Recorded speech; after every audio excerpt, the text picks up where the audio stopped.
I know you're taking care of me, so I appreciate it. All right, ladies and gentlemen. Thank you for being here with us this evening at this City Council session. We are working off an amended agenda. It's February 28th of the year 2023. And again, thank you for being here. It's good to see people in the chambers.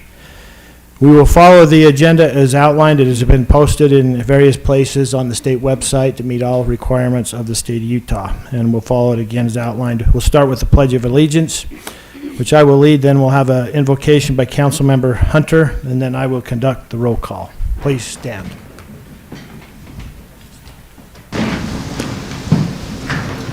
I pledge allegiance to the flag of the United States of America and to the republic for which it stands, one nation under God, indivisible, with liberty and justice for all.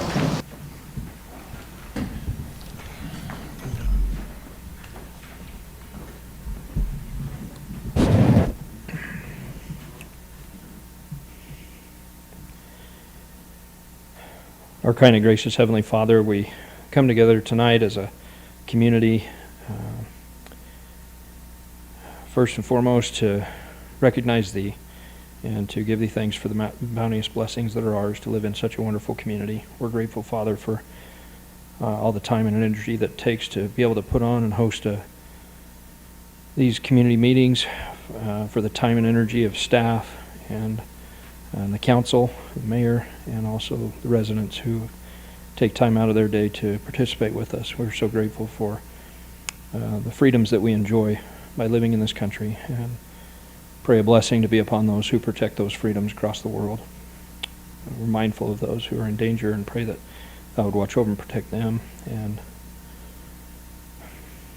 watch over their families. We're grateful that as we meet this night that we can do so civilly and be able to discuss the affairs, and pray Thy blessing to be able to help us with clear minds, that we might be able to make decisions that will be most beneficial for not only our generation but all future generations as well. We pray for these things humbly in the name of Jesus Christ. Amen.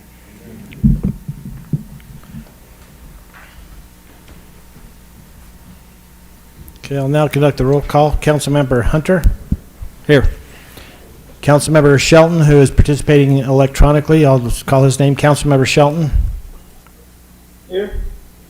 Councilmember Barnes? Here. Councilmember Carroll? Here. Councilmember Taylor? Here. Okay, Councilmember Shelton, I'm going to ask you if there's something that you're not hearing, please let me know and we'll speak up a little louder. I think maybe just generally we should do that just so everybody can hear. Okay, we'll now move on to item number 2. It's time we set aside for the public comment period of our meeting. We would ask that you keep your comments brief to 2 minutes. And I have 3 that have signed a letter due. I'll take it in this order. It's not just for these people that are here, it's for others as well, but I'll take these 3 first. First one would be Brandon Mitchell, if you'd come forward.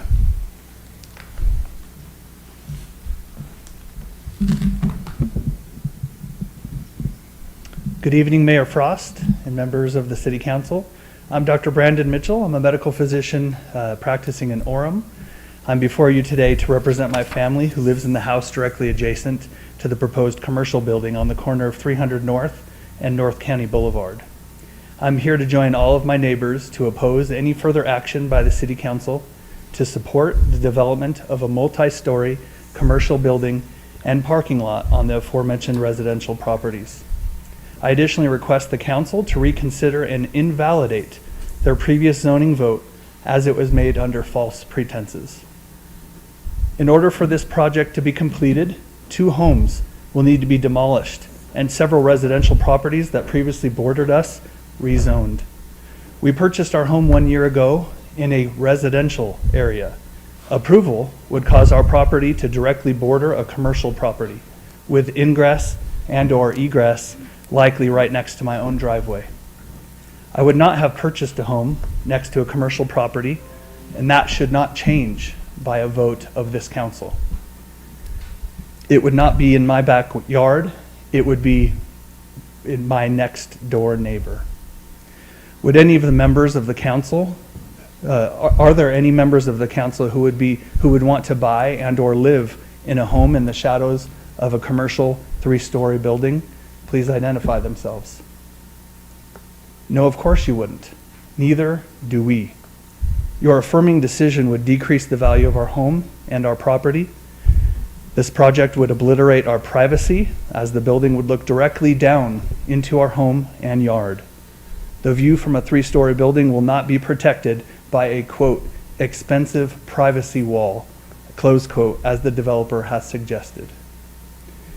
This will pollute our home with light at night and could shade our home from the light of the sun during the day. This would obstruct the view of the beautiful mountains that we can see from our home.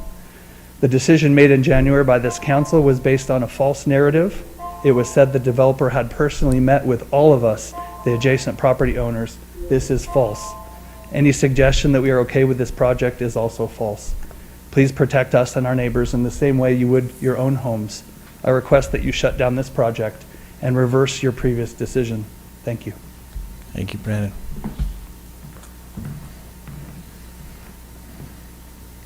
Okay, I'll now hear from Tim Bohorovich.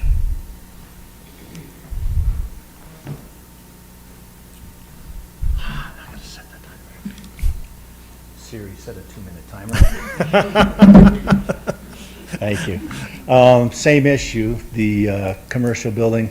We filed the grandma form to find out who was actually notified of the construction, as we had watched the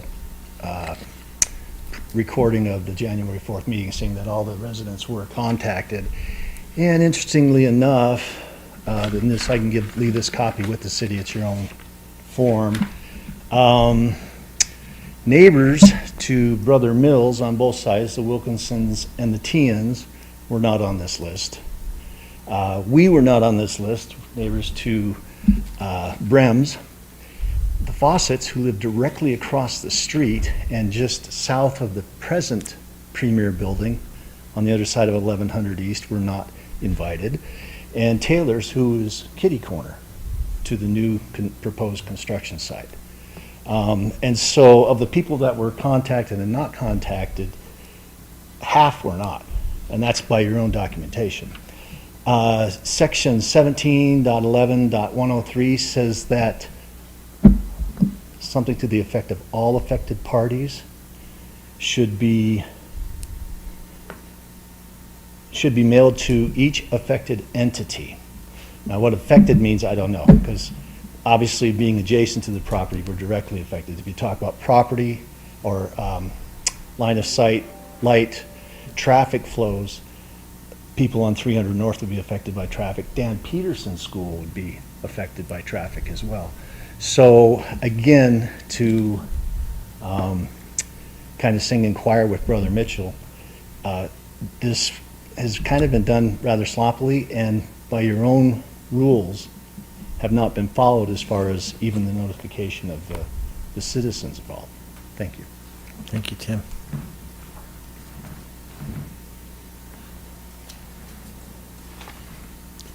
Do you want this? If that came from us, I think I'm good. You know what? We'll put it as a part of the public record of this meeting. Okay. Thank you. All right, now hear from Justin Barron. Justin. Thank you, Mayor Frost. My name is Justin Barron. I am an American Fork resident living in the 1020 East cul-de-sac that backs to the proposed zone change and business development at 285 North and North County Boulevard, along with my neighbors. After reading the January 24th City Council meeting notes, I would like to express my concerns about the project. A 3-story building is out of place in the neighborhood and is out of place among all structures that are street side along all of that section of North County Boulevard, all the way from north from State Street all the way to the LDS Temple. The only street side commercial building that is that tall is the one across the street at the same 300 North intersection. That building is already an eyesore for those of us in the neighborhood, as it towers above roof lines, and its brightly lit signs that are at rooftop level already illuminate into the residential neighborhood. Incidentally, it happens to be what I see when I look out my bedroom window every morning, when I walk down the stairs and look out my window, and when I walk out my front door, nicely framed between my neighbors' homes across the street. I agree with the council members, Carol and Shelton, that the neighborhoods need to be protected. Please adopt zoning standards that will protect existing neighborhoods. Among other considerations, a high-rise building does not belong adjacent to existing established residential neighborhoods. Please consider limiting this zone change and future residential adjacent projects to a one-story commercial build. There must be a buffer to residents. We do not live in a high-density city center, and we do not need to have commercial buildings next door towering above our homes. In the council meeting notes from January 24th, a representative from Premier Family Medical stated that, quote, the CEO had met with each of the homeowners to address concerns, close quote. This is not true, as I and the neighbors that I spoke to have had no such meeting. To me, this is a red flag already for the integrity of this project, that the builder would make this claim. Additionally, it seems inappropriate that the builder would meet with the neighbors to make personal promises about how the project would or could affect them. This is one of the reasons why we have a city council, to protect the residents. Thank you so much for your service, and thank you so much for your time. Thank you, Justin. Okay, is there anybody else that would like to come forward and make public comment? All right, you know what, I'll take you first. There's a gentleman in the back, but go ahead. Yeah. Now, at this point, I would ask you to just state your name for the record. The others I had on paper.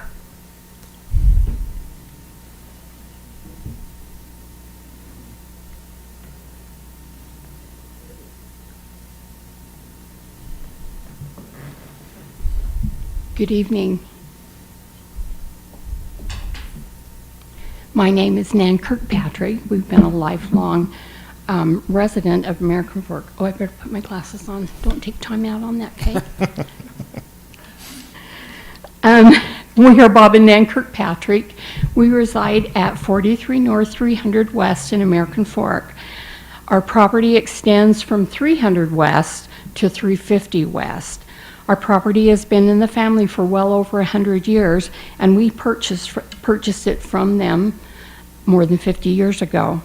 We do not want our property to be forcibly spot zoned and experiencing somewhat what the east side of town is experiencing as well, from an R3 7500 to a CC2 commercial property. Spot zoning is not a good practice and violates our rights as property owners. We would like to ask the City Council to ponder this question. When was the last time that spot zoning was a practice that was good for the residents of American Fork? We were informed on January 7th by certified mail from the Planning Commission staff about the proposed zone change. We were never contacted by anyone until that happened, thank goodness. And we are very grateful for the efforts of the Planning Commission staff to inform us of the proposed changes in zoning that would impact our lives. We met with Travis and Cody, who are staff members for the Planning and Zoning Commission, and expressed our concerns and asked them not to change our property from residential to commercial property. We ask that you as voting entity, we ask you to vote against changing our residential property to a commercial property so that we do not become a residential island between two commercial properties. And for that reason, we would like to thank you for hearing our concerns this evening, and we look forward to hearing how this is resolved. Thank you very much. Thank you. All right. This gentleman in the back.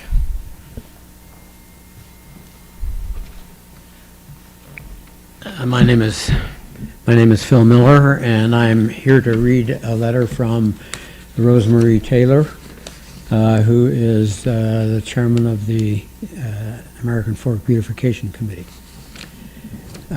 Dear Mayor Frost and City Council members, my husband and I purchased a home in northeast American Fork in 1962. It was located on an intersection with narrow gravel roads running east and west, north and south. It was straight through the route from Pleasant Grove to American Fork with no stop signs in between. Neighbors were few and far between then. It was a small home with only 800 square feet. However, it sat on an acre of property, and we felt there would be many possibilities for the improvements and a fair place to raise a family. At that time, our corner was zoned county, and our mail was delivered to a rural route house number. Over the years, our addresses have been changed several times, even though we have never moved. We love the country life, the fertile soil, and the open fields.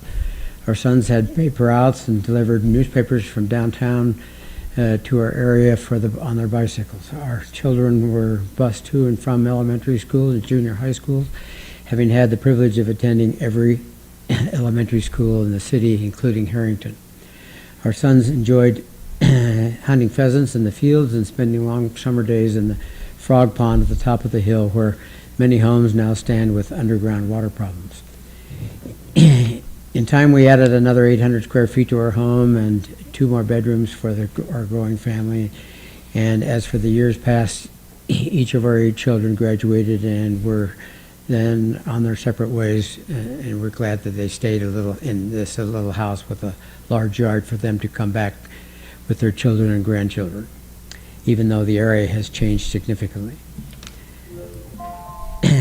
We understand progress. We understand that the northeast area in this fair city was a place for growth, but little did we dream or realize that the day would come when we would be walking distance of a hospital to the south and a temple to the north and the church practically in our backyard. At our age, it is convenient to have drugstore, dentists, and eye care, and any type of health care close by. 2 schools within a block and close neighbors enjoy who have moved to the area for the convenience. Our space has been limited now, and we understand that our airspace is under scrutiny. Our sunlight and our view being under fire. It's proposed that another high-rise building may appear on our southwest corner. We plead with you to understand the impact this will have on the neighborhood and the children walking to and from school. When our neighbors across the street passed away, their property was sold and zoned as commercial. We had no say in the matter, and we were not informed that a 3-story monstrosity was to be plopped there. Our view was permanently obstructed and placed in view of the large building, which remained an eyesore for quite some time. We're learning to deal with it, along with the unsightly large neon green D in the upper right corner, which glows all night, announcing the arrival to the 100,000 cars traveling the high rates of speed in hopes to beat the light before it changes. As the possibility of another high-rise structure comes into view, I wonder if will the neighborhood have any say in the matter. I wonder if they would know their sunshine will be drastically reduced, that they no longer sit at their table and enjoy the morning sunshine, that the flowers and gardens on their east side will receive little or no sunlight and will prevent proper growth and beauty. Come on, people, let's consider the situation for the sake of the people and their families, their yards and their gardens and their happiness. Had we a say in the building of the monstrosity across the street from us, we certainly would have fought for a better view. Having been involved in the American Fork Beautification Committee for many years, I speak for many who wish to preserve the beauty of the city in every way possible. Let's do the right thing and allow sunshine to prevail. Thank you, Rosemarie Taylor. Thank you, sir. I could hear her. I can see her as you read that. Is there anybody else that would like to make public comment? Okay, thank you for those comments. And seeing no more, we will close the public comment period. And we'll move on to the city administrator's report.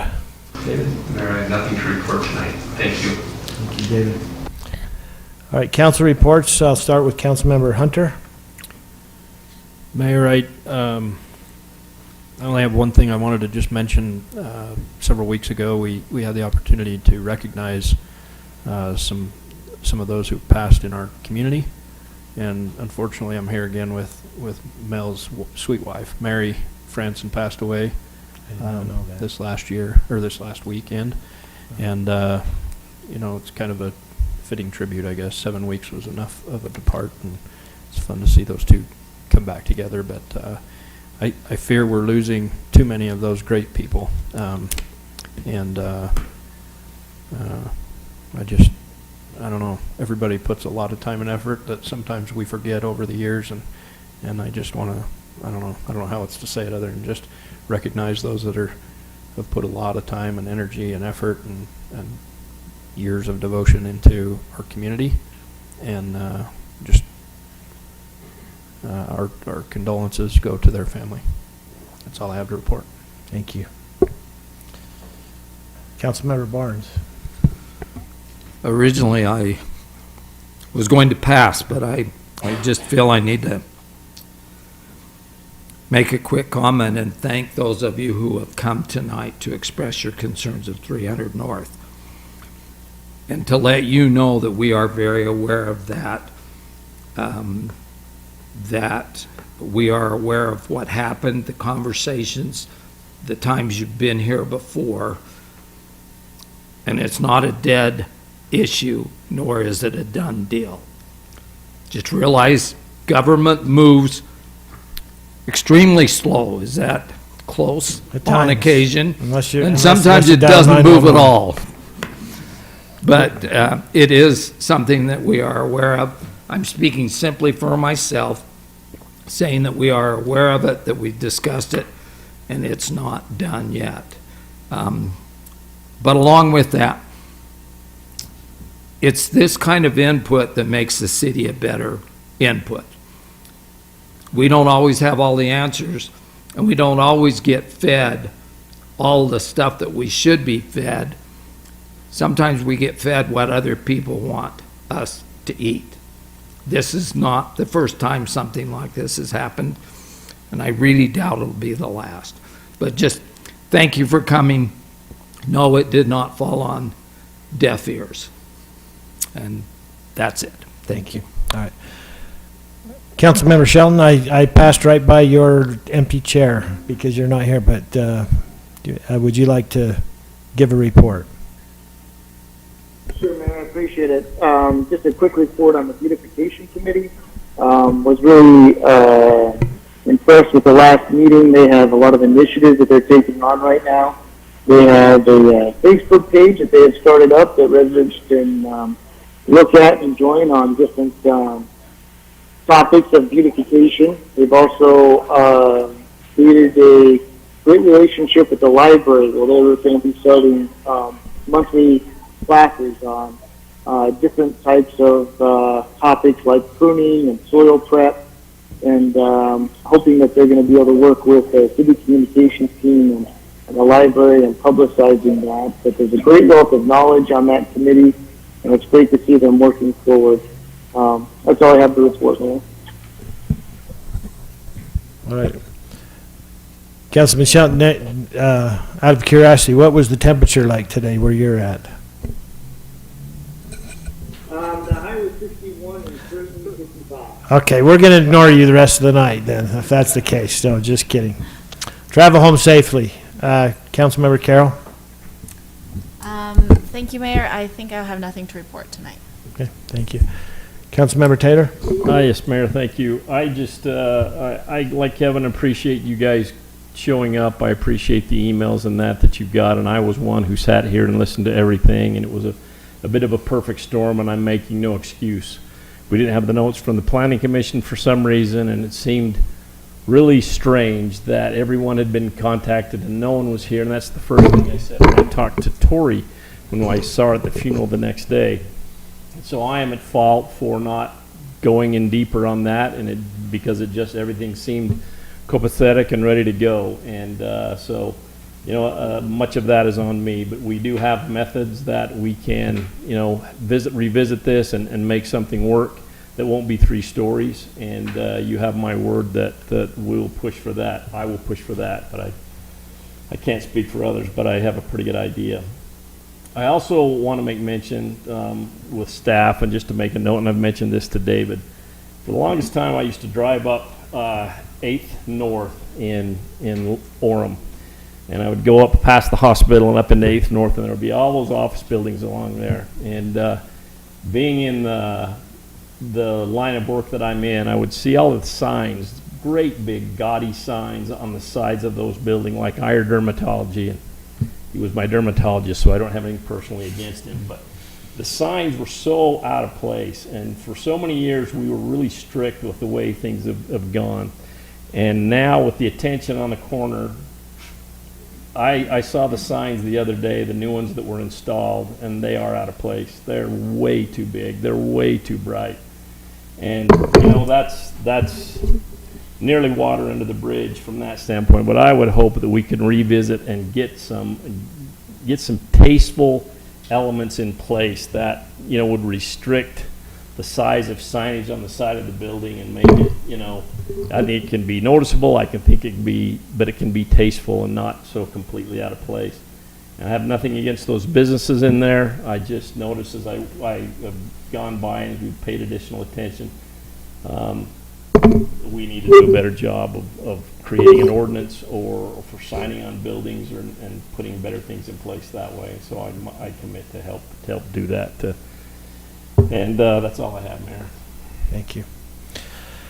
You know, I usually review my calendar for where I have been and what I have done the last couple of weeks as a part of a reporting mechanism or a few reminders, and I was looking at it, and it seems like all I have is that I have been watching and chasing the legislature for the last couple of weeks, and I appreciate the help of other council members and our staff and how we try to understand and to learn what the legislature is doing, their perspective, and there's definitely differences of opinion, different levels of government, and today I got caught up to where it took almost half my day.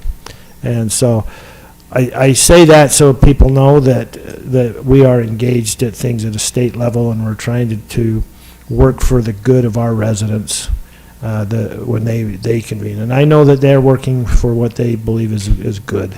And it's probably something similar to what's happening, if we could make it a metaphor, as they're trying to do things we don't agree with. And so, but we have great representation to American Fork.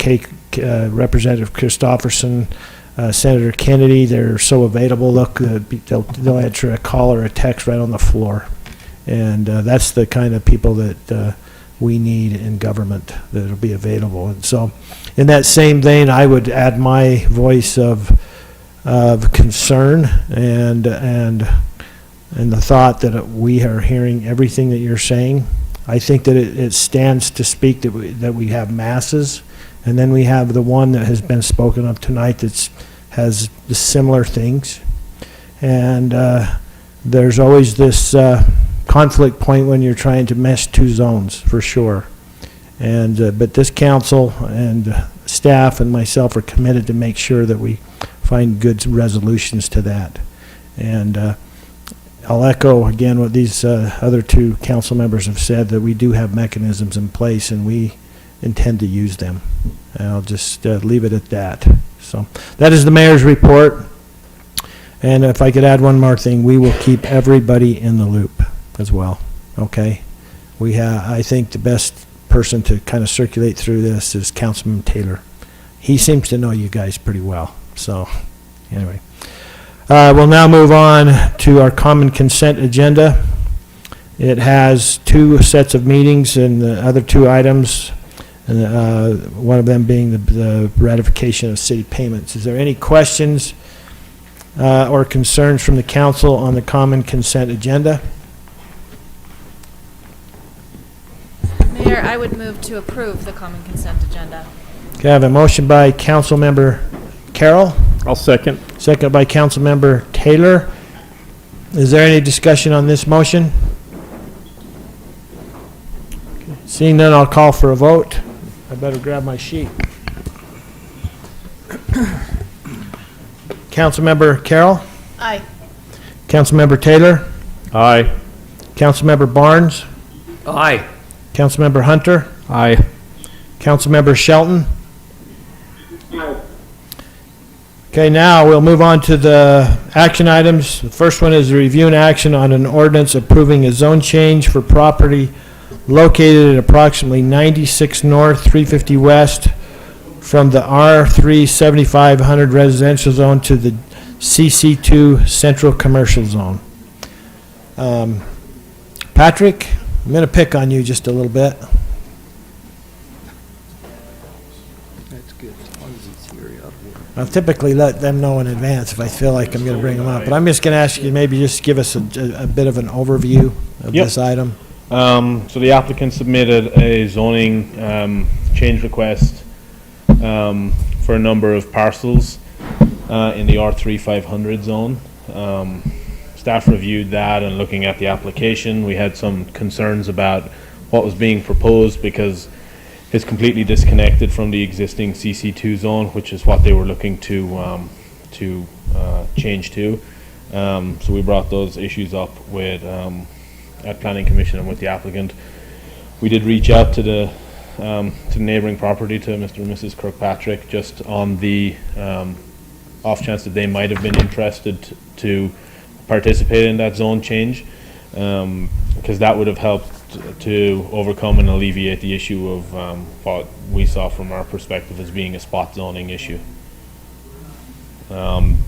They informed us that they're not interested in doing that, so that's why we're in the situation we're in, which I'm sure you've probably seen through the minutes of the from the Planning Commission discussion. But staff holds the perspective that what's being requested right now is a spot zone, and there are additional issues as well because the underlying land use doesn't conform to what the zone change is being requested to go to as well. It still maintains as residential high density rather than to general commercial use. Okay. All right, is there any questions for Patrick on this right now? I'm going to reserve the right to keep you close, Yeah. Patrick. There's not. All right, I'm going to, is the applicant here? I'm assuming the applicant is, okay. Mr. Sobey, are you speaking as the applicant? Yes, I hope so. He's Okay. here, and he can speak for himself later, too, so. Well, I would like to have the applicant speak to it, if that's okay. I mean, Well, is that Dusty? Are you the applicant, Dusty? Dusty's the applicant. and- Okay, all right. So, go How ahead. about both of us? Go. I'll stay close by too. Okay, all right. He's a lot smarter than I am.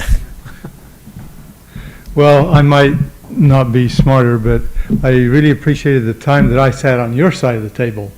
So I think I understand the zoning ordinance and zoning code, so thanks for letting me do this. First of all, we only applied for the zone change for the property that Dusty owns. It does not include Kirkpatrick's. So we did in no way, shape, or form want to change the zone there. In fact, we can't. We're not the legal owner. So we petitioned only for the 4 parcels that that we own. And because of that, we had to make a flag annexation, like has been done dozens and dozens of times in the city, connected by a flag with the intervening property in between. It's the only way we could do it. We followed the code and did it. Yes, you can see it there. Followed the code. We did it the only way that we could. So we're not creating an island, but we're creating, yes, a peninsula, which is legal. You can do it. There's no rule against islands or peninsulas. In fact, in this CC2 zone, you already have 4 islands in the zone. Little parcel here, little parcel here. They're already islands. We're not trying to do that. We're trying to connect it by a half street, as has been done in at least 15 places in this zone. It's been done in the past to connect by a half street. Nothing wrong with it. And the other thing is that about the land use map. We were asked to provide an application to amend the land use map, but we decided not to because we can't do it. We legally don't own the properties that needed to be changed. Nor does the zone change have to match the land use map. There's a dozen places in the city, and there's 4 within a block of here where the land use map and the zoning do not match.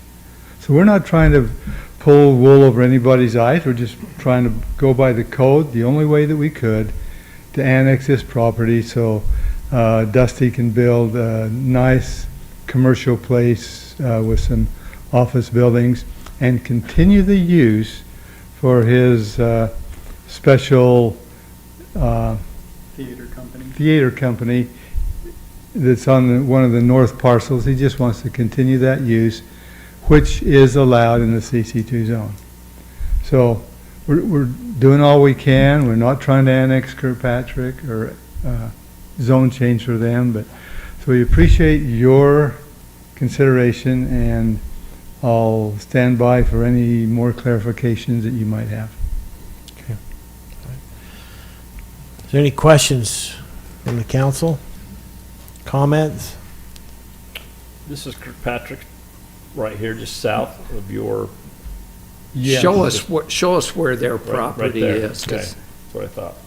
It's right here. Directly It's between the Good Earth and the theater. It's the and- one in between. And it goes, Camden's got the cursor on it. and it goes all the way through the Oh, block. now he's got a hand. Yes. Yeah, but your home actually faces 300 West, correct? I came by this evening, I wanted to visit with you earlier today, and nobody was there. But I knocked on other doors, and I get lost easily in American Fork, so I wanted to make sure I was close to the area, because I Take him back read. to the home. Huh? They picked him up and take him back to the Yeah, home. after this meeting, they'll be here. We love you, Kevin. I put up with such abuse in this meeting. I just wanted to get a better visual picture of what it is. And you people have lived there a long time. Some of us have been here a long time. I remember 2 things that were on that property, or in that area. Across the street and down just a little ways, there was a automotive repair shop that ran out of their garage some time ago that was close to the 7 Cs and stuff, I think. It was in that close neighborhood. And it was a lot of traffic back then. Not saying it's right or wrong, but there has been a lot of traffic on that road in years past. And when it was a dance studio, I made sure I didn't go there after school down that street, because that used to be kind of a thoroughfare for me. I would take a different route because of the traffic that used to be there with the Jackie College dance studio.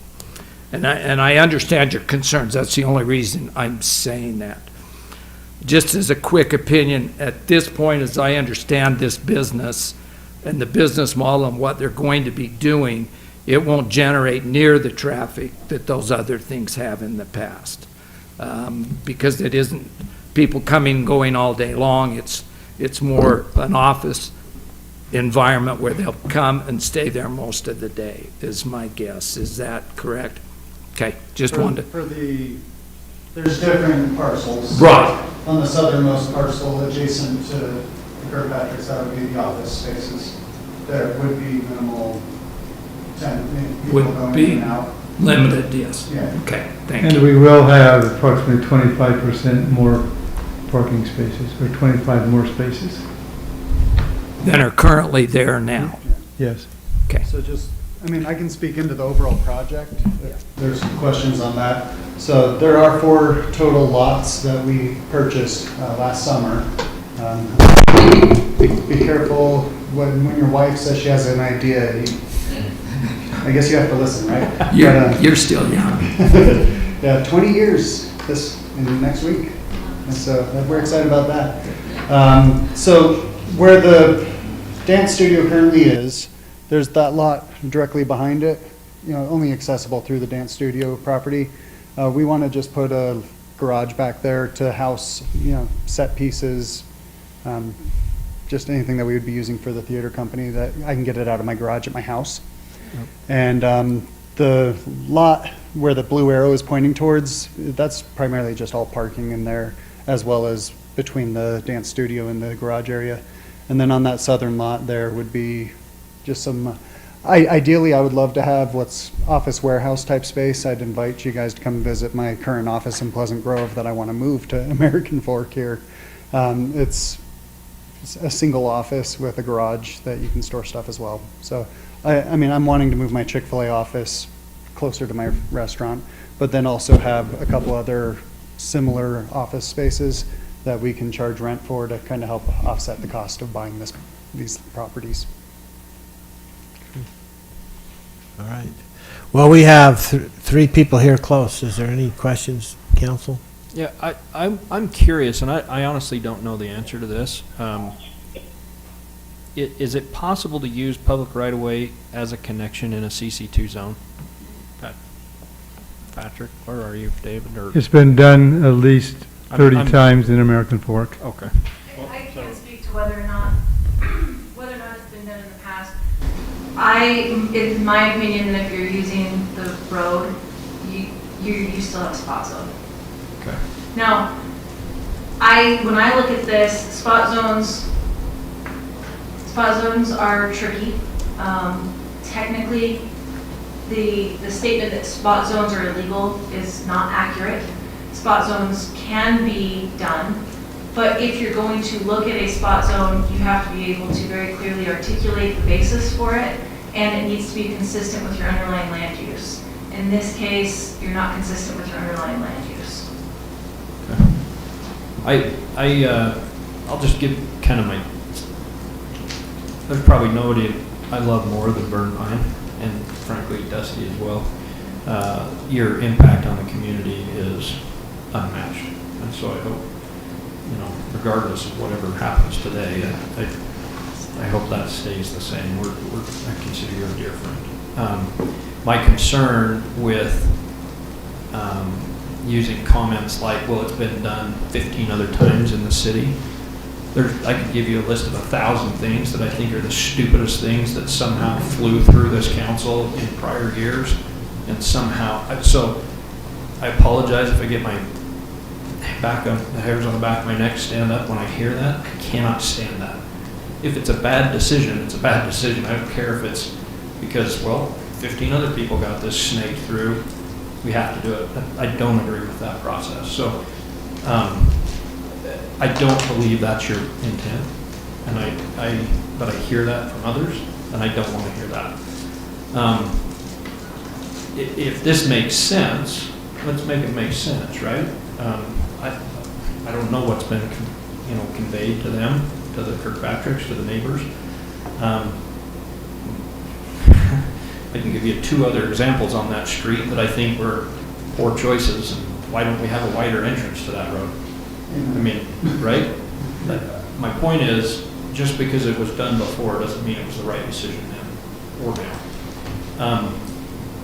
I don't like the idea of using public right-of-way as somehow this fits and it's a peninsula. I don't buy that, right? I mean, that's just my take on it. I think there are some reasons that improving the community in that area would be great. I think I'm heavily opposed, as you've heard me before.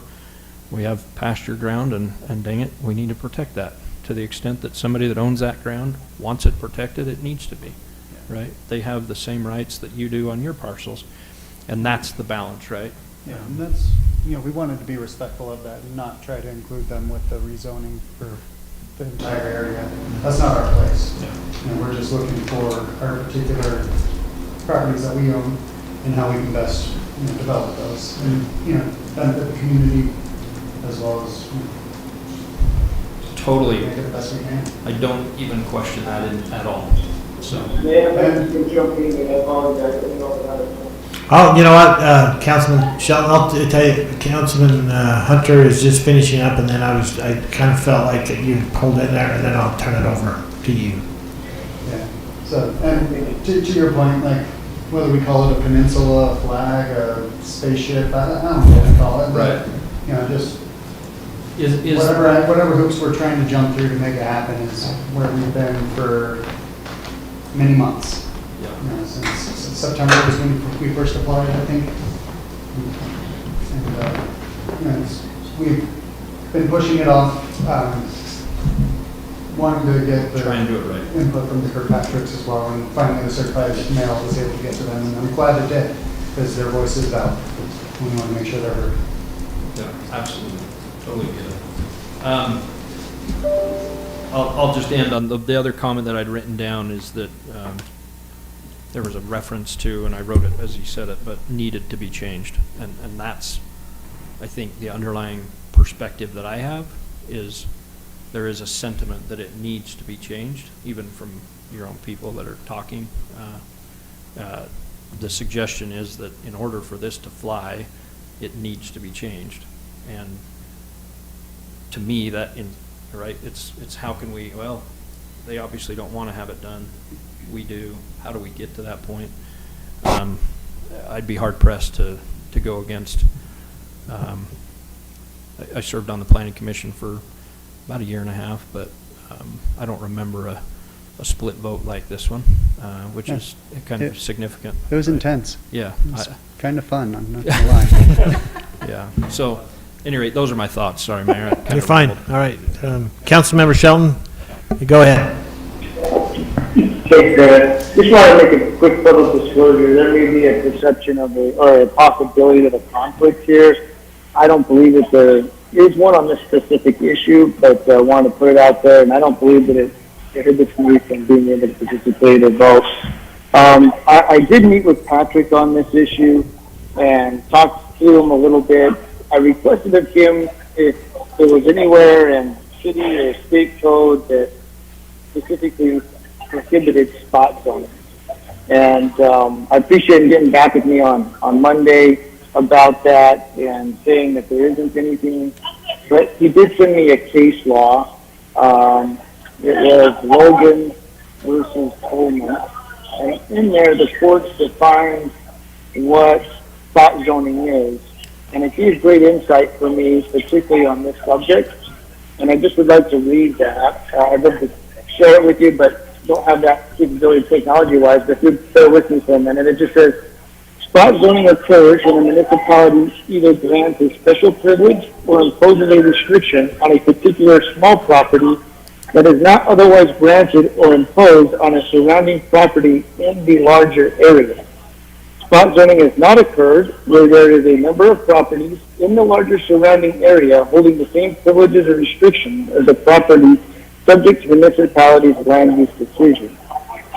I haven't seen anything case law-wise or otherwise that says that it has to be adjacent to and continue seamlessly. Again, the court said surrounding properties in the larger area, and they mentioned that twice, that saying larger area. And so they look at this, you know, you don't have to go too far to see that CC2 zone, and I believe that's part of the larger area. That's a large CC2 zone area. Personally, I think that there was probably some miscommunication on the land use side of things.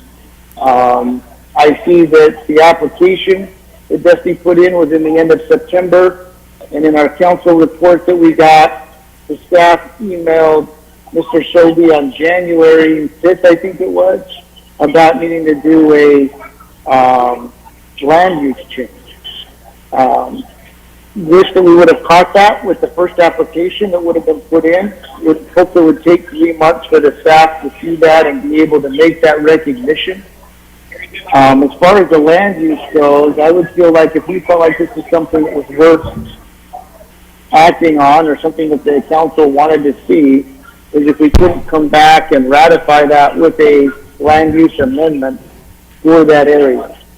I am grateful that the application has changed from staff, I noticed, from when the Dusty had originally submitted his to now to include a zoning and a land use application all in one, which I think will be helpful in maybe clarifying that in the future. But that's where I kind of see things. I don't see this as a spot zoning issue. And I also don't see it as a land use issue if you can come back and ratify that if that's what the council wishes to do. All right. Yeah, I'm going to make a couple of comments. And sometimes I do this. I'm going to just talk through some of my thoughts. This is not just to tell you some of the things that I've been mulling over. To me, this is not a question of legality, and it never was. This is about what we think is a wise choice for the city. I never thought that spot zoning was not legally allowed. It was just bad planning typically to have spot zones. So some of the things I'm looking at is what's the intent for the underlying land use? And I would assume that the underlying land use is high-density housing because they would like to have, or we would like to have, a buffer zone between the commercial and lower density housing to the north. So I do want to make sure that I'm protecting that buffer. I looked at the land use map, and there is space in there for a buffer as it is. There's extra space. We could change more. There's space for more commercial. The commercial zone that you're proposing is very close to our CC2. It is a spot zoning if we don't do the southern portion, because we're creating a peninsula there, or a spot. The one thing that really is giving me a hiccup is that the portion of land that you are using has been being used as commercial for many, many years, and whether it's zoned that way or not, it's hard for me because it has been being used as commercial. So to say, well, we don't want to be near a commercial zone, I get it, because I don't want to be near a commercial zone either, but there is that caveat in there. So I'm trying to wrestle kind of those two things. Yeah, I don't believe that spot zoning is good planning, but then again, we've been living with this situation for a very long time. And that's kind of the two places that I'm coming from. I would love the council actually to help me reconcile those two things. That to me is the real question there. Because otherwise for me, if it wasn't already being used as a commercial property and had been being used for, I don't know, 30 years at least, then for me it would be absolutely no issue. It'd be 100% no. But because it has been, that is tricky for me, right there. Yeah. And we did buy the commercial property, and the other three just happened to be owned by the same owners. We took those as well. So You took them, Dusty? We bought them. Okay. We purchased them as all well. right. I just want to make sure. Legally and lawfully purchased. Yeah. Yeah, so, yeah, we decided to include those as well as a group, bundled purchase, with the intent of developing that property as well. So I fall into the same camp as Stacy, but also, and Steve, you've given many years of service to American Fork City. You're seasoned in everything that you do, and for me, I admire your skills and your abilities, but it's just so beneath you to say it's been done before. So just because it's been done before, just because it's legal, doesn't mean we ought to do it. I mean, that isn't.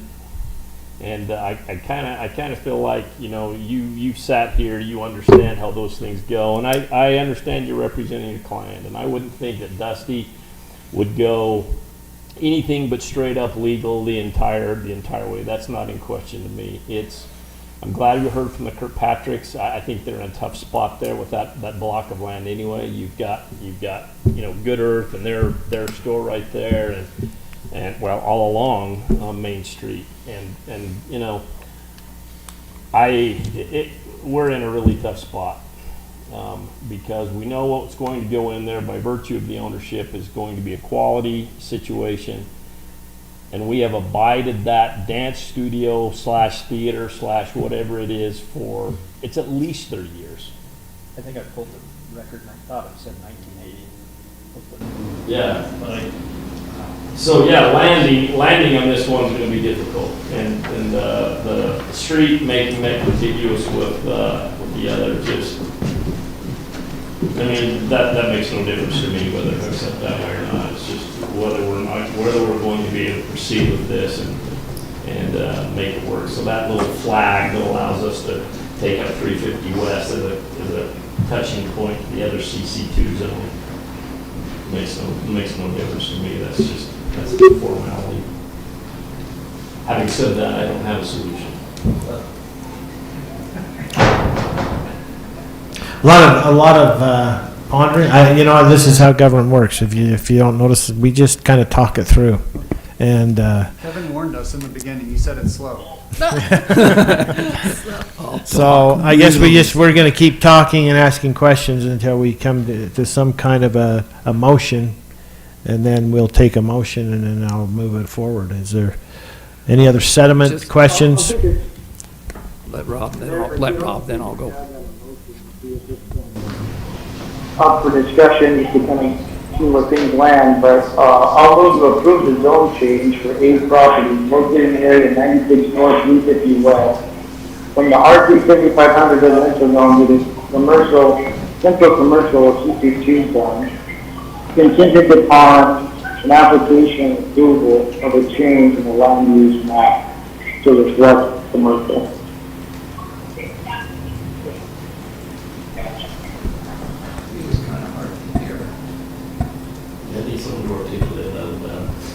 It's a motion only contingent upon the change in the land use map. The motion that to approve, not deny.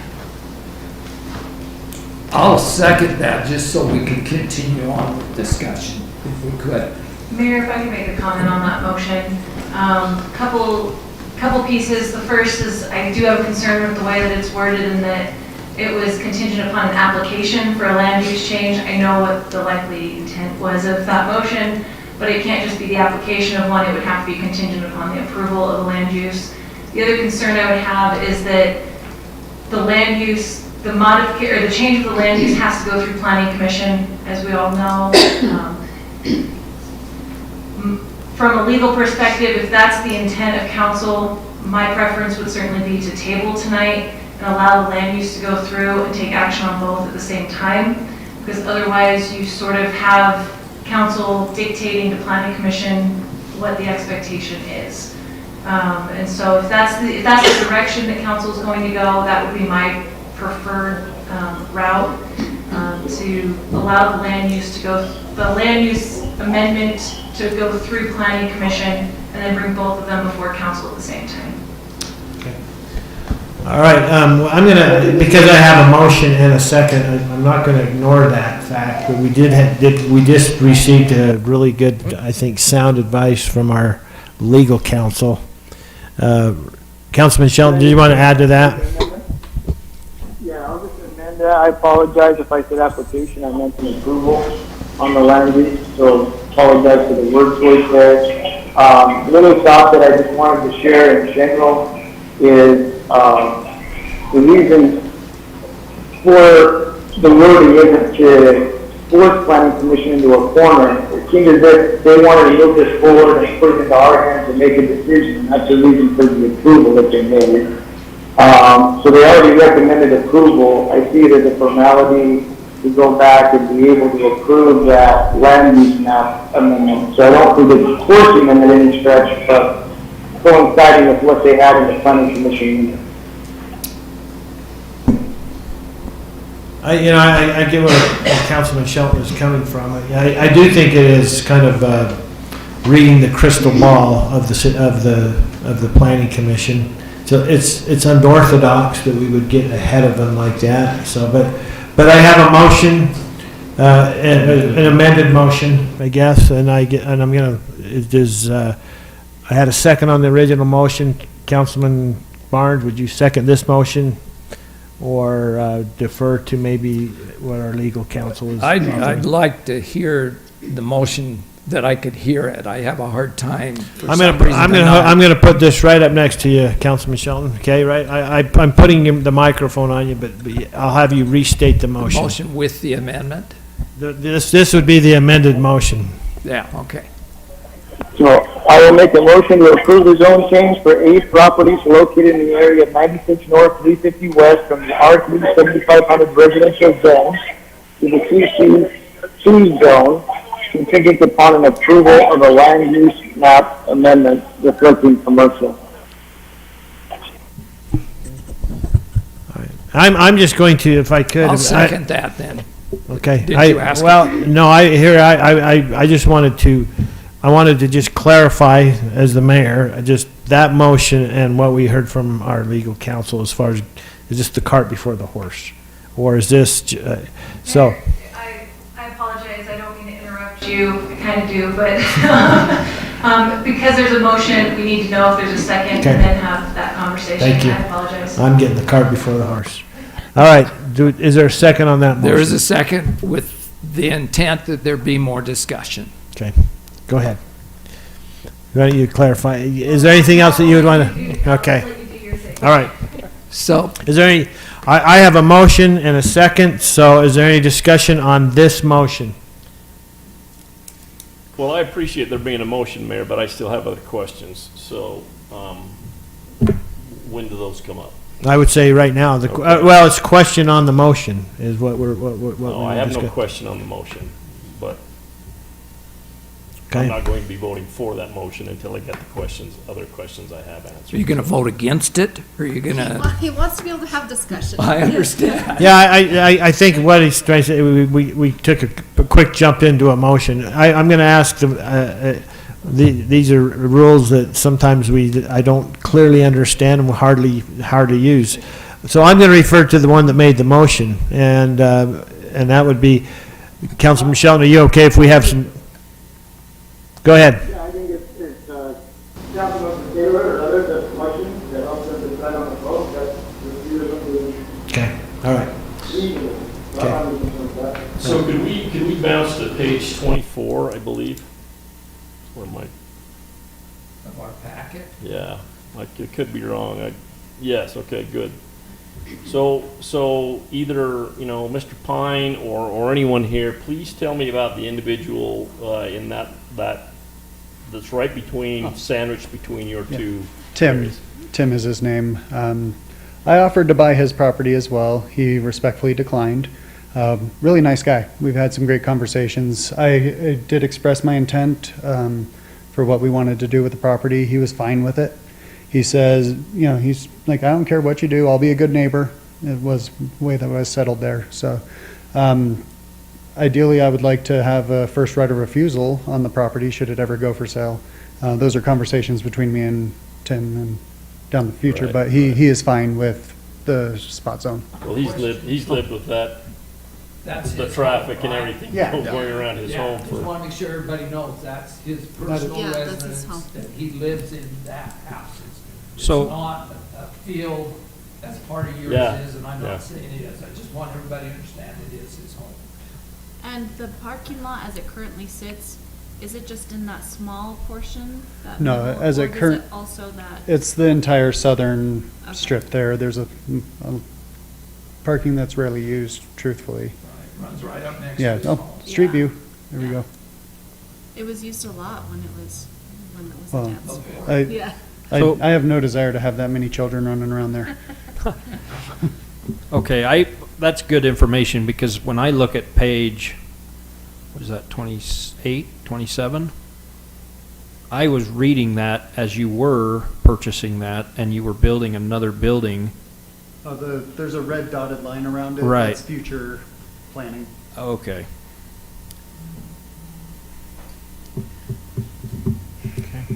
That makes it even harder for me. Just want to make sure I heard something. Gosh. And then answer it. Councilmember Carroll, you indicated this had been commercial for many years, Being used as. as commercial. used as commercial. Mhm. And because of that, reading between the lines,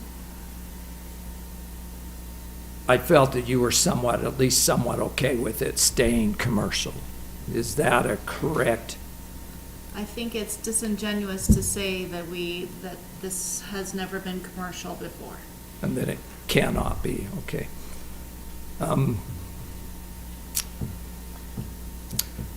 When I try and figure out what planning commission voted, I see a 4-3 vote. That's a pretty close split. You cannot get much closer than that.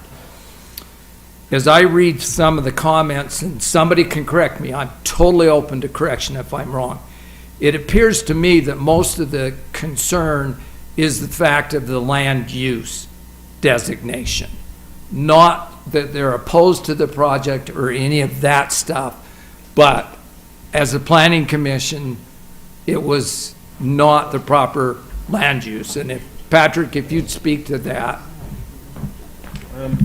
I think it's probably fair to say that it was a little bit of mix of the land use issue, but also the issue of the spot zone. I think both of those issues combined. I don't think it was necessarily just the underlying land use But not at least matching, it was but, of concern, but it right? was the issue of not wanting to rezone the other property, but being fine utilizing city property to achieve the connection, which isn't the same property either. So, so I think the leapfrogging was the main issue for some of the commissioners. So the land use is important, but it's not the most important factor here to me. I mean, it's everything that's going on around this, what's going to go in there, and from that standpoint, Rob's motion works. It's just what I would love. I don't know. My biggest concern is the compactors. It's not because they're here, but in reality, and I'm just gonna speak from my heart. I don't know what's going on with your property, and frankly, it's not any of my business if it's within the law and that. But I'm not sure where it's pasture area now, how this will be detrimental. And the spot zone, I understand your comments, and ma'am, and I respect them, and I appreciate you standing up and telling us those. I don't know what the detriment is going to be, though, to pasture land there, and I would love for you to tell me. I'm not saying that facetiously. I'd love to hear. Mayor, is that okay if she? Yeah, you bet. Come on. Nan. And you won't need your glasses, Nan. I'm sorry. No, this comes from the heart. It does leave us in between two commercial properties, and our experience with Good Earth has not been a good one, to say the least. And we do use it as a pasture area because we have our horses back there. As soon as the grass starts growing, we move them and they come back there. And so I'm worried, not I am, but we are worried about the light pollution and, with those back there and the garbage and, they're coming and dumping garbages at 2 o'clock in the morning if they follow suit of Good Earth. And there's a lot of reasons why it's not a great idea to have commercial properties on the other side of us as well. And I don't think it's fair or right to say that a roadway makes it contingent to the other CC2 property, which is Good Earth. Yeah, So did you have any? I already agree with you on that. It's not even part of the detrimental discussion here. It's just understanding your need for that property and how you see it and how that would be detrimental to your lifestyle, your whatever you're doing there. It would be great to have that understanding, and you've helped us. Unfortunately, we can't. The situation with Good Earth and your past relationship with them, darn it, that is what it is. Yeah, it's not been a good one. Unfortunately, but So those are our concerns. Did that answer your yes, ma'am. question? Thank you. Yes. You can just call me Nan. Okay. All right. So from my standpoint, and I guess we'll have a site plan that would talk about lighting and different things in those areas that would come up in future meetings. I don't know. We've got a super unique situation. We've got someone who's proven themselves. We've got residents who've been there for many, many years, and we've got a bizarre commercial situation that's existed even though it hasn't. I mean, people have been living around and bordering commercial for 40 years. So I don't know. Go ahead. I'll love someone else to help me out here. I'll just chime in. I'm with you. I think Stacy's comments, I mean, one of the things that I try to be mindful of is that we all have our own properties, and we all have rights to those properties. And I'm starting to think very much that while it could be impactful,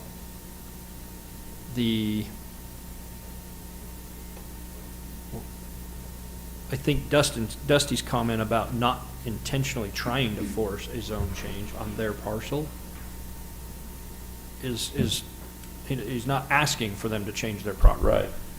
Right. And I still keep going back to, I mean, for 40 years, maybe somebody can check me, but I swear it was 1980 was the year on the dance studio, and it's just like, I mean, clear, whatever it's been, say it's only been half that, it's only been 20 years that we've been doing this. It is, that's a long time.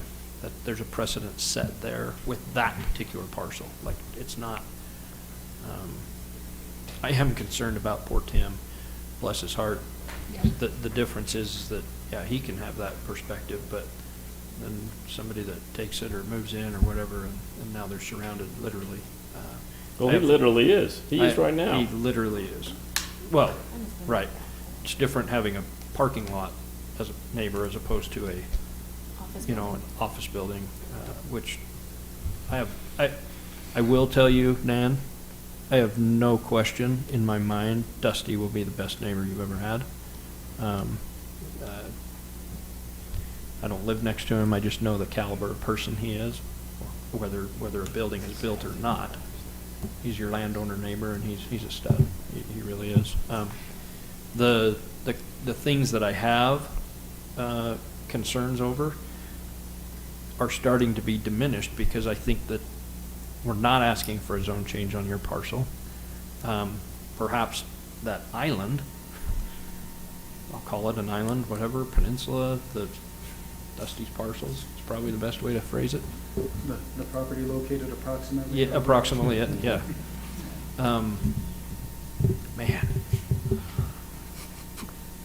So what issue do any of us have then with Rob's motion? If we had call for a question on the motion, what do we, we're laying out to the planning commission that we're choosing to go forward if they choose to change the land map. I do. I'll be honest. I think Sherilyn's comment is it might be semantics, but I do like the idea of doing it in that order, just because they are the land use authority and they should be the one providing us a recommendation before we basically say, hey, this is what we think if you believe to do it. Well, there's going to be no question. I'm with you, but there's going to be no question what they think we think. I don't disagree. I mean, it's all right here in the meeting. And okay, so the thing that I take heat for all the time is trying to expedite things and get things going. And if this will provide just that much, the zoning commission and Patrick can completely represent us.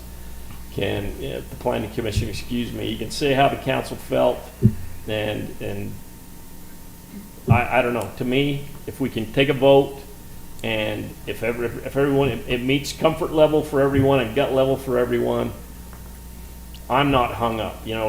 David and I had a discussion about something else this week, and I never thought about it that way, about rescinding something, and he said, you know what, it's going to come to this zone anyway. So why just drop a step and then come back just to do it all over again? And that's where I am with this. If we can, if we're ready for a vote on this, then let's vote on it. The planning commission is going to understand how we feel already. I don't think it's going to be, and then so waiting for another 2 weeks to bring this back just doesn't make sense to me. Well, for me, also, they've already made a recommendation on this zone change. I don't want them to have to make another recommendation on the zone change and do that at the same time as the land use map. If I could, Mayor, and certainly council has the ability to do as it wishes. One of the biggest concerns that I have is from a legal perspective in terms of articulating a clear basis for why we're looking at a spot zone and why we would essentially, we're amending not just the zoning, but the general land use map. If that's going to go back through, there needs to be clear, articulable basis for why that land use map is being changed. And I don't think at this point we have that. So that would be my concern, is that I don't know that this would ever find its way through litigation. But if it did, I want to make sure that we have findings very clearly articulated so that we don't find ourselves in the middle of a lawsuit. That would be the basis for tabling, bringing the land use amendment back through Planning Commission, having them articulate the basis for why they're recommending what they're choosing to recommend, if they choose to recommend it, then having it all come back to council and have council do that same thing. I know it drags things out. Unfortunately, when you're trying to dot all of your I's and cross all of your T's, that's what happens, and we've seen what's happened when we don't do that, and that's where my concern lies. So Mayor, where's that articulation going to come from then? I mean, here we are, we're going through it right now. Where's that articulation going to come from? In the motion, we would have staff set forth would articulate different bases, and Planning Commission in its motion would articulate the basis for that decision. Okay. Did you hear Sherilyn, Councilman Shelton? I think I got the gist of it. I was cutting in and out just a little bit, but I think she's just looking for some findings to back up the motions. Is that what she's looking for? Correct. Well, for the land use. For the land use change. So I believe that I'll come back and give some findings that would be helpful. One being that there's already a commercial existing structure that is on that building and has existed for some time.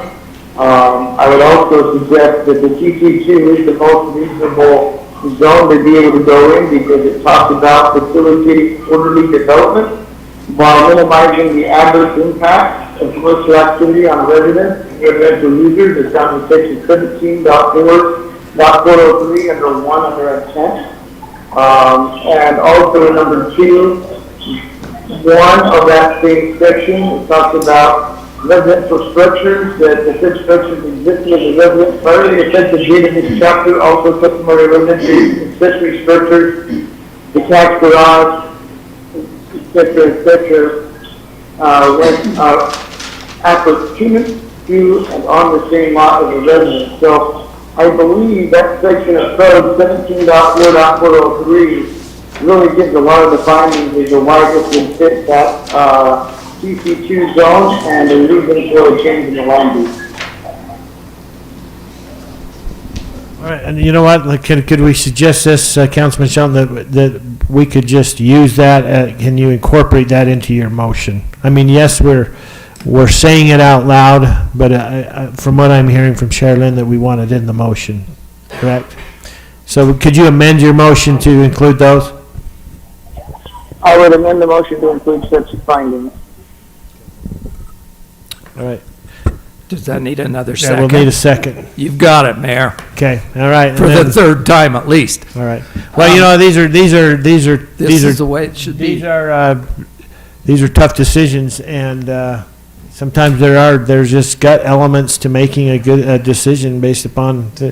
Mr. Sobey, I think you've got this in the hand, a bird in the hand. So. Oh, I need a clarification. Patrick and I were just talking. We need to have you instruct us where to draw the lines. Do we include the stem? Do we include the road? What parts do we include? And if it's us making the application, we can only include our land. So we need some clarification. Do you own that road? No. No. But do you want it as part of the connection? That's what we need to know. So I don't think you can do that, but I'm not an attorney, so The preference, if you're going that route, ultimately it's a spot zone regardless. I would prefer not to include the road so that we don't have that issue setting precedence for the future. that's, I think, a good idea. Just a comment or two. I was trying to find the date. Didn't this start in like September of last year? I mean, how many more days do we need to kick this can down the road? And keep interfering with somebody that's trying to do a legitimate business. He's done everything that he feels he could, and for various reasons, it's just taken time. I'm not blaming, That's what we just went through, Kevin. and So- I'm not blaming anybody. So what I'm leading to is I'm going to say right now, I'm in favor of this. You asked earlier, you wanted to know the feelings of people. I'm in favor of it, just the way it's been, the motion has been made. Okay, and you've seconded it, so I'm going to do this. I'm going to call for a vote, okay? The motion as it has been amended and the language that was added with findings, and then it was so that motion was made by Councilman Shelton, seconded by Councilmember Barnes, and I'm going to call for a vote. Councilmember Shelton? Aye. Councilmember Carroll? I'm voting aye. I'll vote aye. Councilmember Hunter? Aye. Councilmember Taylor? Aye. Councilmember Barnes? Aye. Okay, motion passes with those findings. So, okay, I'm going to move on. Thank you for being here, everybody, and you're welcome to stay. We have item number 2 is a review and action on approval of a first amendment to the lease agreement between American Fork City and GSTC Foundation for the golf practice facility at Fox Hollow Golf Course. Is there any questions on what was performed here and why this motion is before us? Okay.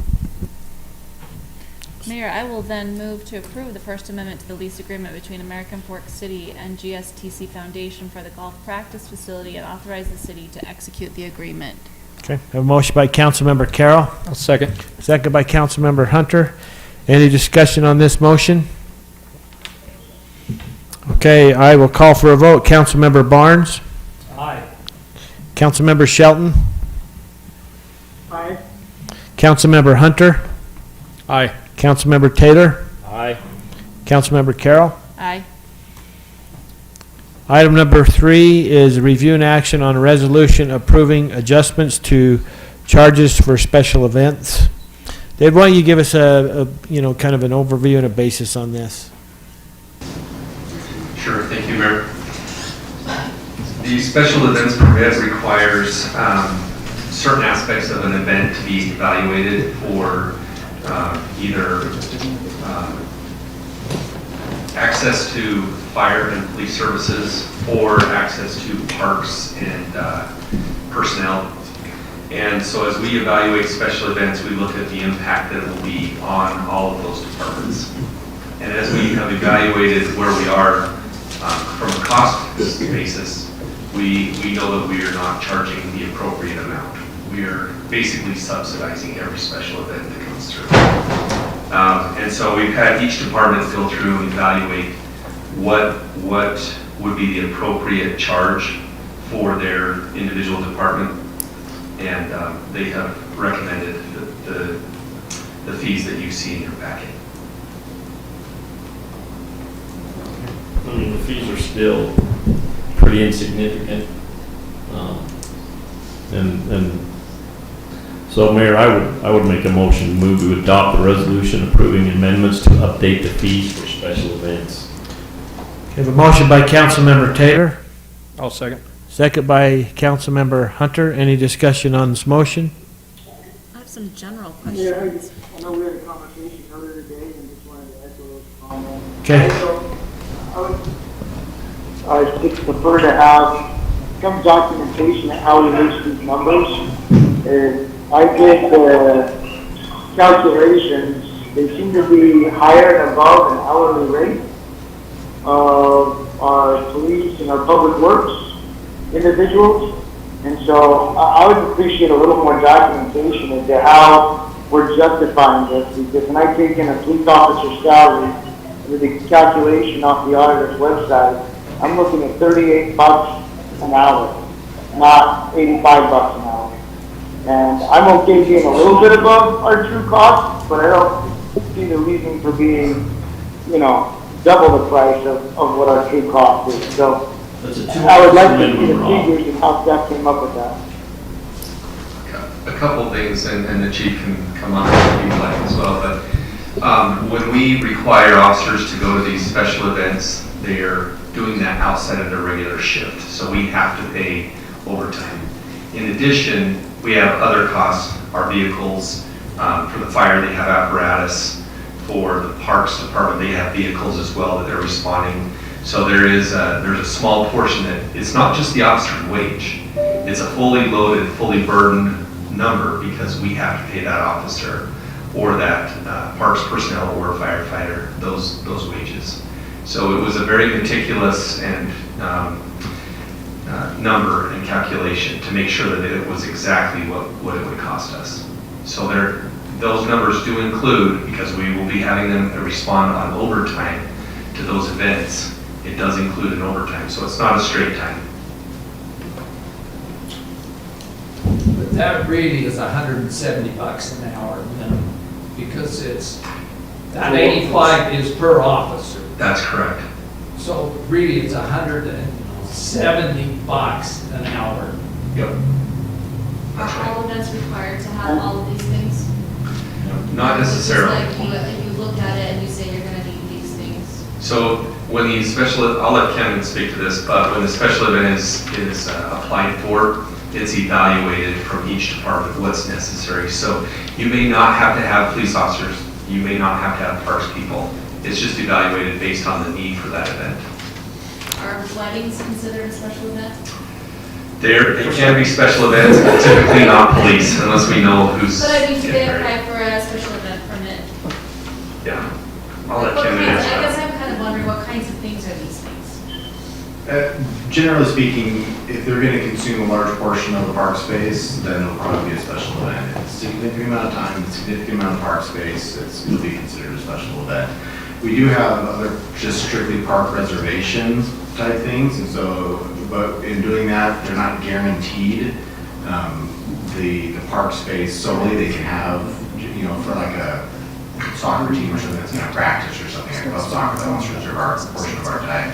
Well, if you just use just the game, but everyone else can use the rest of the park. So when you're going to want to consume the majority of the park space, then we go through special event permit in that regard. So like it would play at Quail Cove have to have a special event? Yes. Okay. But they would not necessarily be required to have All all of of those them, things. yeah. Okay. We would just evaluate that and then say, hey, they probably don't need any police service for that event. They might need a parks person to come and help close down the event at night when the play's over, or lock up bathrooms, or, put equipment away, things like that. So there might be that, but there may not be other things. Another, go ahead. I was just wondering if there's some guidelines like that. I know that there's state guidelines for how many police we need for certain sizes of events. And that gets evaluated based on how many people are at the event and what the event is. As I read it, obviously, in the event that you have police personnel, you're going to have a minimum of 2. We don't want a single officer showing up at that event, but it doesn't mean that you'll always have 2 police officers bid. We also still are subsidizing, I guess, through the general fund this event in other ways. When we are deploying an employee to do something regarding a special event outside of what we would normally ask them to do, either outside of the hours or taking them off a normal day's work to go do a walkthrough of Quail Cove Amphitheater to see where they're going to put stakes in the ground so that they're not going to be hitting our water lines. We want to assess a fee to cover that cost. But in the administration fee, even with the changes, the administration fee, those sort of things, is still really being subsidized because that's much higher paid positions. That's me, that's Lieutenant Christensen with the PD, that's a battalion chief, Watcott, reviewing these events, getting them scheduled out, finding the officers who will fill them, going back and talking with the people and to see if they need to change their race routes to reduce the number of officers that'll be needed to make it more efficient and more safe. That fee is still well below what the true cost is to us to do those things, and we're okay with that. So we're still trying to find the middle ground here.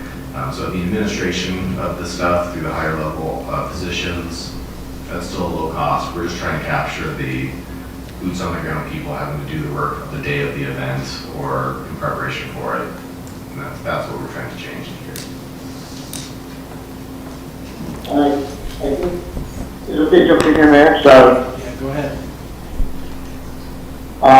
For me, I love how David talked about the meticulous work that went into calculating this, and that's what would be helpful for me as a council member. I don't see one event needing to pay into the amortization of a police vehicle because we're going to get them a police vehicle whether this event takes place or not. I don't know if the wear and tear on a police vehicle driving to a park for a concert or to a location to park for a race is going to be so egregious. So for me, I see these recommendations here, but it's not jiving with my math, and that's where I'm just asking for some help to be able to better understand that. All right, Councilman Shelton, I'll just paint the picture for you. We have the chief in front of us, and he's fully uniformed, and he's packing heat. So anyway. Well, he's safe. Love this. So Mayor and Council, just want to talk a little bit about the methodology from the police side as to how we calculated these costs. Like our city administrator, David, said, when we send our officers to these events, we pay them time and a half. So what we did is we took our wages for all non-salaried line officers, and we looked at our statistical central measures of tendency, right? We looked at our median, our mean, our mode, our different things. And to answer Council Member Shelton's question, the average cost for an officer in our police department when we pay them time and a half and we also add in benefits is about $64.60. That's just the average. That can drop to $55.77 and go up all the way to $98.82, at which point we would be subsidizing. This is just purely time and a half plus benefits. As was noted before, this doesn't include anything as far as gasoline, our vehicles, any other administrative costs. We did try and also do a little bit of a comparison to other cities. I have just 4 examples just to give everybody an idea of what some of our surrounding cities are doing. Lehigh is similar to us. They just implemented a rate of $83.70. They also require a 2-officer, 2-hour minimum. Saratoga Springs charges $75 an hour, but they will increase that amount to $95 an hour. If it's a supervisor, they also require a 3-hour minimum as opposed to a 2-hour minimum. Provo charges $75, but they also require a 3-hour minimum and have very specific things in place as far as how many officers based on people attending the event. And then Springville, $75 an hour. This will jump up to an even higher rate for holidays, and then they have a 2-hour minimum as well. So we are fairly competitive when we look at some of our surrounding cities and what they are doing. So this wasn't a number we just pulled out and said, hey, that sounds great. There was some math and methodology behind this, and again, on average, if we do the $64.60, and that leaves about $20 or so for some of these other administrative costs.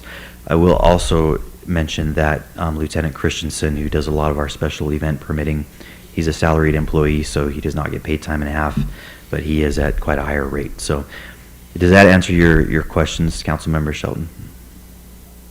I appreciate that. I wish that would have been contained in the packet. I think that background information helps out quite a bit. However, I'm still struggling with your $132,000 a year. I'm going up 104 from the data that the auditor website has and including benefits. So there's just enough of a delta change there. I'm not sure where that's coming from, but understanding we're still competitive. I have another question on that. If on a special use permit, let's say someone brings in executive security, because my understanding is the officers ultimately searching the bag and food for that and shit.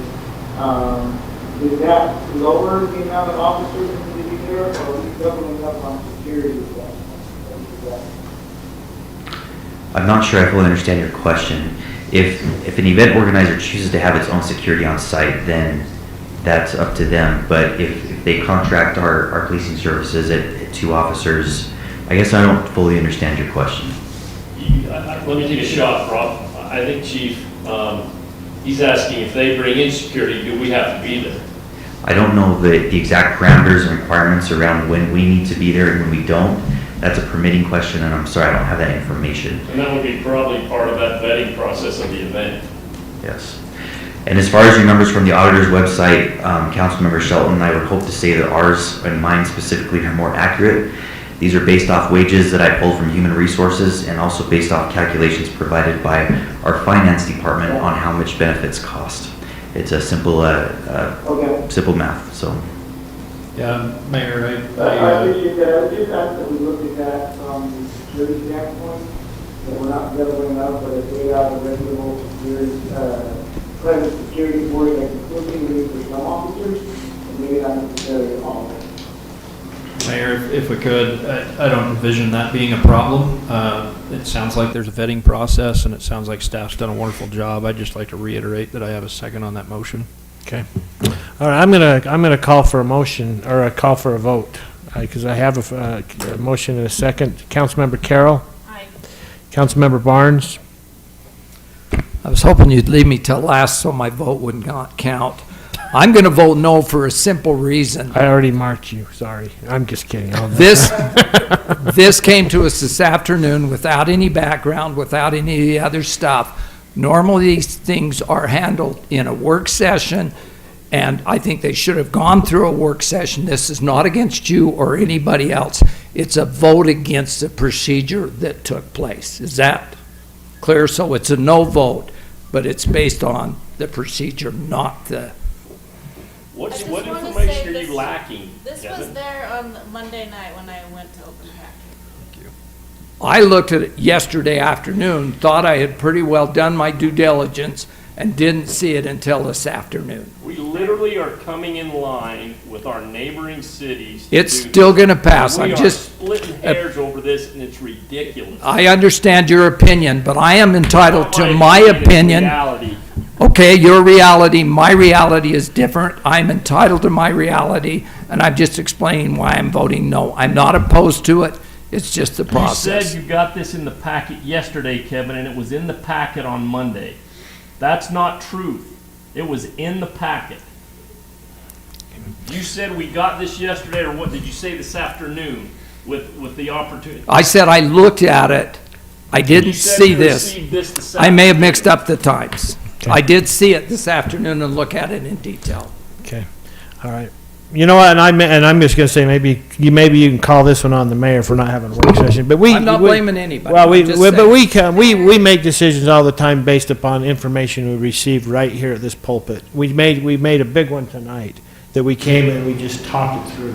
And so, We just need to make sure we finish. yeah, I've got about, Councilmember Hunter? Aye. Councilmember Taylor? Aye. Councilmember Shelton? Aye. Okay. Item number 4 is, thank you for keeping me on task, Sherilyn. Review and action on the award of the 18-inch culinary waterline project, segment 4, constructions to Condi Construction Company LLC. I will tell you why this one was added late. We know that time is of the essence for this contractor to procure material, and we did not want to wait. And so that is why. So is there any questions on this contract? I'm going to just go ahead and make a motion. Thank you. Mayor, I move that we accept the bid submitted by Condi Construction Company for construction of the 18-inch culinary water line project. Segment 4 in the amount of, $5,680,702. 20. $720.10. Thank you. A motion by Councilmember Carroll, Second. second by Councilmember Hunter. Any discussion on this motion? Seeing none, I'm going to call for a vote. Councilmember Hunter? Aye. Councilmember Shelton? Aye. Councilmember Taylor? Aye. Councilmember Barnes? Aye. Councilmember Carroll? Aye. Item number 5 is a consideration and an action to enter into a closed session to discuss items described in Utah State Code 52-4-204 and 52-4-205. Do I have a motion to enter into a closed session? So move, Mayor. The motion by Councilmember Hunter, I'll second. second by Councilmember Carroll, and I'm going to call for a vote. Councilmember Barnes? Aye. Councilmember Hunter? Aye. Councilmember Carroll? Aye. Councilmember Shelton? Aye. Councilmember Taylor? Aye.